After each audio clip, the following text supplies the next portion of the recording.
সীমান্তে সব বাহিনীর জনবল বৃদ্ধি করা হয়েছে বলে জানিয়েছেন স্বরাষ্ট্র উপদেষ্টা লেফটেন্যান্ট জেনারেল অবসরপ্রাপ্ত জাহাঙ্গীর আলম চৌধুরী। তিনি বলেছেন, সীমান্ত সম্পূর্ণভাবে আমাদের নিয়ন্ত্রণে রয়েছে। সীমান্তে যেকোনো পরিস্থিতি মোকাবেলা করার জন্য প্রস্তুত রয়েছে।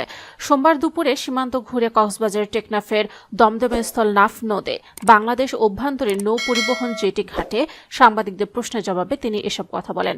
জাহাঙ্গীর আলম চৌধুরী বলেন, নতুন করে যারা অনুপ্রবেশ করেছে তাদের রেজিস্ট্রেশন নিয়ে এখনো সিদ্ধান্ত হয়নি, কারণ তাদের বাংলাদেশ আশ্রয় দেওয়ার বিষয়টি নীতিগত কোনো সিদ্ধান্ত হয়নি।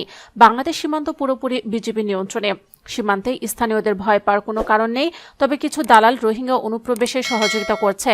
মাদকের জন্য টেকনাফ পরিচিত উল্লেখ করে স্বরাষ্ট্র উপদেষ্টা বলেন, মাদকের জন্য বাংলাদেশে বিবদির জন্য বিখ্যাত ছিল, কিন্তু মাদক অনেক আগের সমস্যা। তবে মাদক রোধ করতে হবে, সবার সহযোগিতা দরকার, কারণ এটা শুধু আইন দিয়ে সমাধান করা সম্ভব না।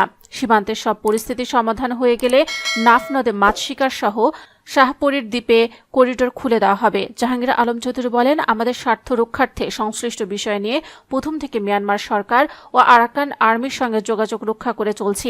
এখনও সীমান্তে গোলাগুলির শব্দ শোনা যায়, তবে সীমান্তবাসী নিরাপত্তায় বিজিবি ও কোস্টগার্ড পেশাদারিত্বের সঙ্গে দায়িত্ব পালন করে যাচ্ছে।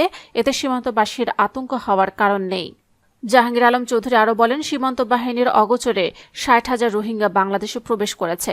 সব বাহিনীর অক্লান্ত পরিশ্রমের ফাঁকি দিয়ে কিছু বাংলাদেশি অসাধু দালাল চক্র মরিয়া হয়ে রোহিঙ্গা অনুপ্রবেশ করাচ্ছে। এ দালাল চক্রকে প্রতিহত করতে সবার সহযোগিতা দরকার, না হলে এরা ভয়ঙ্কর হয়ে উঠবে।